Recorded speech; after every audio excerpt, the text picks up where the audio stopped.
Hey guys, welcome back to A&J Education YouTube channel. In today's video, we're talking about how to become a lawyer and how to get into law in the UK. And luckily for you, you're not just hearing this from me, but from a very special guest who actually knows what he's talking about. So if you're interested in the career in law, keep watching.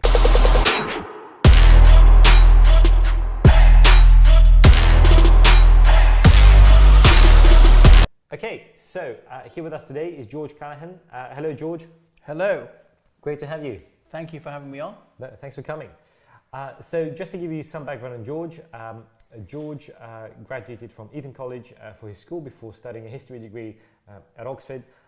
George then worked at a number of leading independent schools in the UK before moving overseas, teaching in Romania and Azerbaijan, finally switching to private tutoring eight years ago. That's right, yeah.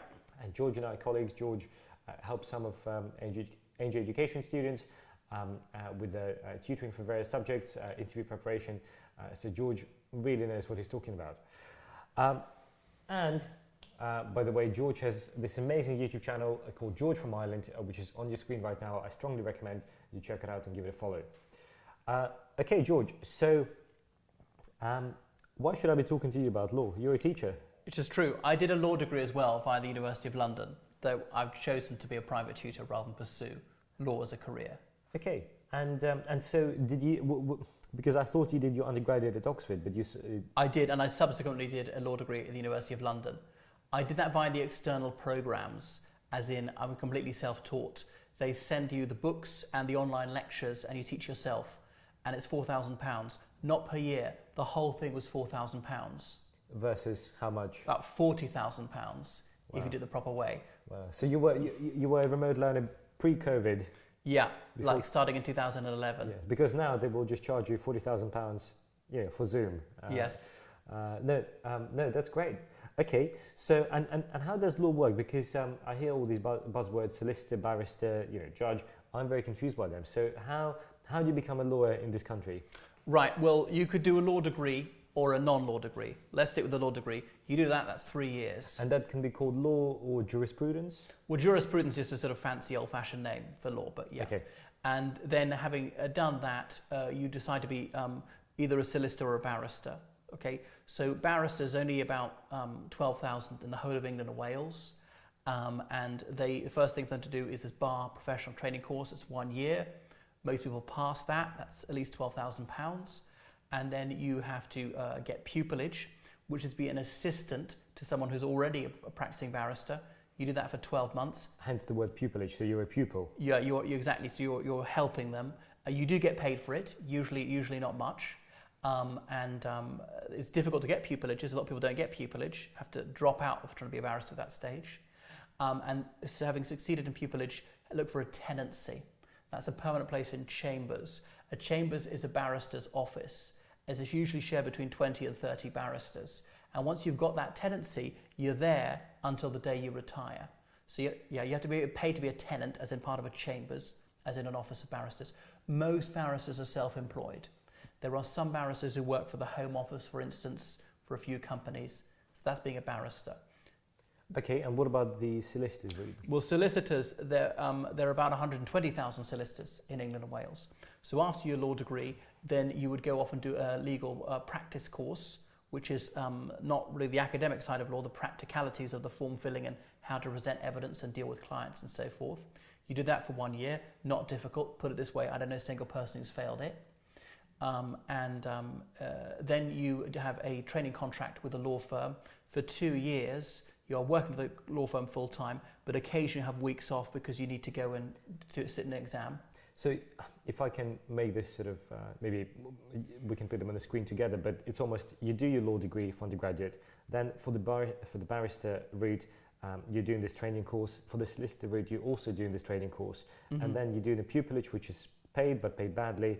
And then you're doing this 2-year training contract as a solicitor, yeah. Sponsored by a solicitor's firm. Yeah, so you do get a salary for that, yeah. So it's almost like you're going up in parallel in both routes. Sure. And then supposing you finish that legal practice course, you're fully qualified as a solicitor, you're not allowed to set up on your own as a solicitor for the first few years. And then that's it. So solicitors, they're all kind of solicitors. You can be doing with wills, divorces, contracts. You could be a banking solicitor or intellectual property or anything like that, a media solicitor.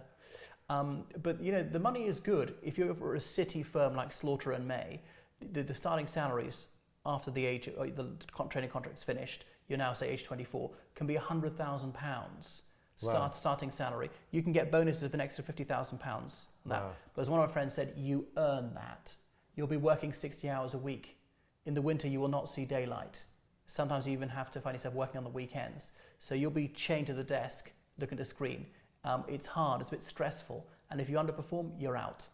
But if you want to make serious money, you could be making £2 million a year by the time you retire, like, you know, at the age of 60. Wow. So it sounds like in the beginning, you make this amazing initial salary, but also, you know, you work double the hours. So you're basically working 2 full-time jobs. It comes at a price, yeah. Now, you could be a high street solicitor that people go to about buying a house or you know, petty matters, and that you will work a 40-hour week, and you will not make very much money. You'll never be poor. And then in your 50s, you might be making £100,000 a year or something. Like I know someone, she was dealing with a family solicitor to deal with her uncle's will, and that solicitor, she was paid £200 an hour. Now, some of that goes to pay the secretary for the office tax, and that solicitor might be making £100 an hour out of that. But you multiply it 40-hour week, she's got a very comfortable living, doing something which is not that difficult. But is that dull? Some people say it is. No, it makes sense. Okay, and George, why would somebody pick to be a barrister versus a solicitor? Well, a barrister, you might want to be self-employed, not think you're very much a team person. The glamour of it, they're the ones who wear the black suits and gowns and those white horsehair wigs, and they speak in court more, so that appeals to some people who are more individualistic. The great majority of barristers in England and Wales are in London. A few of them practice places like Exeter, Newcastle, Cardiff, and so on, and they tend to be real specialists in a particular thing like taxation, but it might be the taxation of oil companies or things like that, or even in criminal, even particular types of crime that tend to be barristers on. I see. George, okay, well, this is a great overview for those who've done an undergraduate degree in law.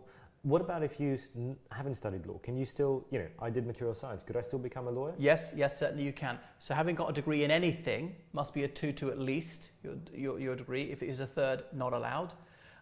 Then you do this graduate diploma in law, a GDL, which is 1 year, which takes the elements of a law degree and condenses them. You know, in a law degree, you typically do 12 modules. This way you'll do 9, but in a year. Okay. Yeah.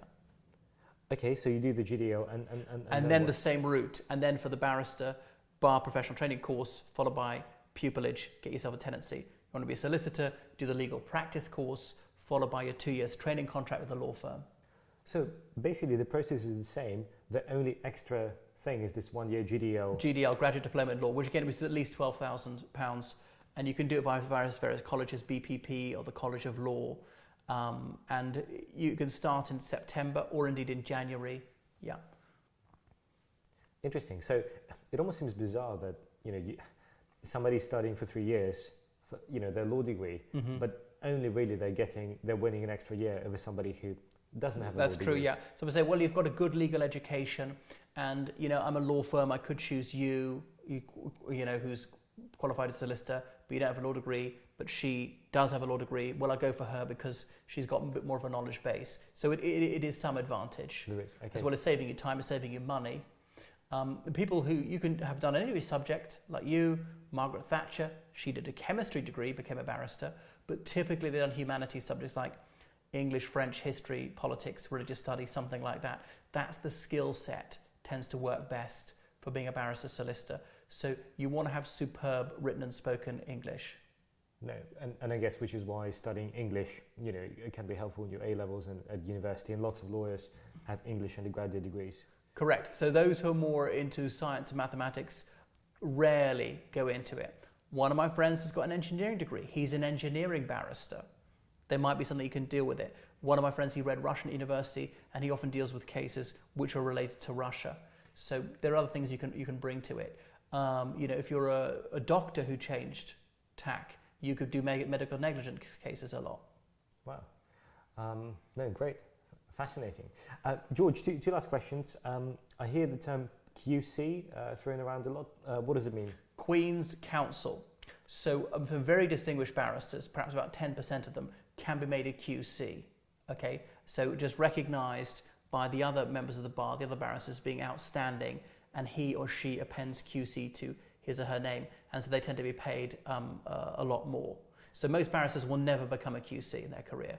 And you know, how do you become a QC? Do I just start writing QC after my name, or? Yeah, you can just start writing QC off your name and say, my barrister, I've hired a QC. Wow. Yeah. So I know someone who got made a QC age 39, was considered very young.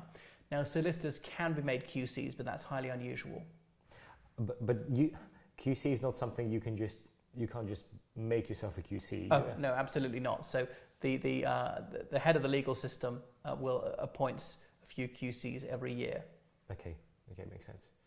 All right, George, last question. How do you become a judge? Wow, okay, it depends what you mean. The lowest rank of judge is to be a magistrate, and they're dealing with petty crime. And anyone over the age of 18 can be a magistrate. I've applied to be a magistrate, and that's unpaid because you're a public-minded person who wants to volunteer to help the community. But the other judges, a higher rank, you will be a practicing solicitor or barrister, and then you can apply. Their jobs to apply to do that, but they very rarely apply till over the age of 40. Now, the absolute top barristers and solicitors tend not to go into it because it'd be a pay cut. But the sort of people who are good, second rank, they often do it because it's a handsome salary without being staggering, and it's a 40-hour week. Especially as a barrister, you're guaranteed an income. As a judge, barristers usually self-employed. You don't know how much you're going to make. There's the prestige and all the rest of it. But you do have to pay attention in court, even if the case is dull. And you might think you're actually shaping the law. That appeals to some people. Okay, makes sense. George, final couple of tips. If somebody's watching this and they're thinking of becoming a lawyer, they've watched this video, they're now convinced this is what they want to do, how to best prepare for, what are your tips to get into university but then succeeding in this rat race and becoming a lawyer? Probably doing humanities subjects A-levels. Go into a court and sit in the public gallery of open justice. Anyone's allowed to go in and watch the court case, even if it's nothing to do with you. In newspapers, I've often got legal columns about how the law is developing. Read some books like, How to Study Law, things like that. Watch my law YouTube channel. Yeah. Another YouTube channel. Yes. And then you can even do internships with some law firms, even if you're 16, right? Now, you don't get to be a lawyer on your first day, but you have some sort of idea what goes on there. No, great.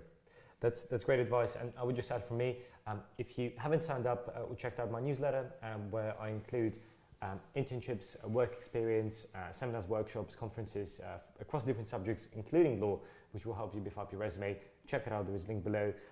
Many students find it really useful. But for now, a massive thank you to George. Don't forget to check out YouTube channel George from Ireland and George's law channels. And please join me in thanking George. Thank you. You're exceedingly welcome. Goodbye. Goodbye.